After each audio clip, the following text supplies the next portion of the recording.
দর্শক, এই মুহূর্তে আমি উপস্থিত আছি ব্রাহ্মণবাড়িয়া জেলার সবচেয়ে বড় পশুর হাট। সবচেয়ে বড় পশুর হাটটির উপস্থিতি কসবা উপজেলার কুটি চৌমনি এলাকায়। এখানে প্রায় গত কিছুদিন আগে একটি বাজার ছিল রবিবার। গত রবিবারের বাজারে প্রায় 60 থেকে 70 হাজার পশুর উপস্থিতি হয়েছিল। এই বাজারটিতে আমরা স্থানীয়দের সাথে কথা বলে যতটুকু জানতে পেরেছি।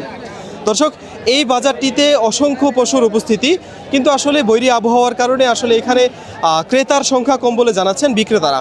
এখানে অনেকেই এসেছে আসলে গরু কিনতে। আমরা একটু কথা বলার চেষ্টা করব এখানে যারা বিক্রেতা আছে তাদের সাথে এবং ক্রেতা আছে তাদের সাথে। আপনি কি এখানে গরু কিনতে এসেছেন? জি জি, গরু কিনতে এসেছি। আচ্ছা আচ্ছা, গরু কেমন দেখছেন এবং দাম কেমন দেখছেন এখানে? আসলে এর আগের চেয়ে একটু দাম বেশি মনে হচ্ছে। গরু আছে প্রচুর, ক্রেতাও আছে অনেক। তো আমরা দেখতেছি আর কি যে কি করা যায়। না, একটু দাম বেশি হইলে মনে হচ্ছে, একটু মনে হচ্ছে। রাঁধুনি কালাভুনা মশলা থাকলে আসল কালাভুনা রান্না কোনো ব্যাপারই না।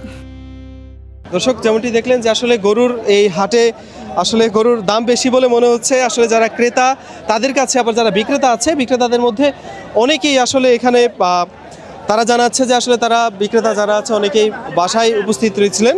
আমরা কথা বলবো আরেকজন বিক্রেতার সাথে। আপনি কয়টা গরু নিয়ে এসেছেন এবং কেমন আমি তো কাস্টমার দেখছেন? 3টা বিক্রি করছি, আরও 2টা আছে বাজারে। ওই পাশে আছে একটা, এখানে আছে একটা।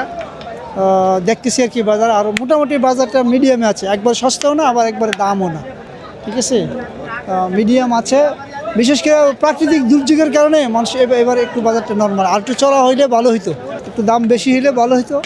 আচ্ছা, আপনার কাছে কি মনে হয় ভারতীয় গরু এখানে হাটে আসছে কিনা? ইয়েস, আসছে ভারতীয় গরু। গতকাল রাত্রেও গরু আসছে, প্রচুর গরু আসছে এখানে এখানে আছে। আপনাদের যারা আসলে গরু পালন স্থানীয় আমরা যারা গরু পালন করছি বা খামারে আছি, আমাদের একটু অনেক সমস্যা হচ্ছে, আমরা দাম কম পাচ্ছি। গরু আনছি 11টা, 1,30,000 টাকার গরু 1 লাখ অনেক বাইঙ্গেও ফার্স্টটা আনছি, বিক্রি হয় না এখনো। বৃষ্টির জন্য একটু লেট হয়েছে, বেচা কিনা হওয়ার সম্ভাবনা আছে। কাস্টমার ঢুকছে বাজারে। না না, ইন্ডিয়ান কোনো গরু আসছে না, সব দেশি গরু, দেশের গরুই সব।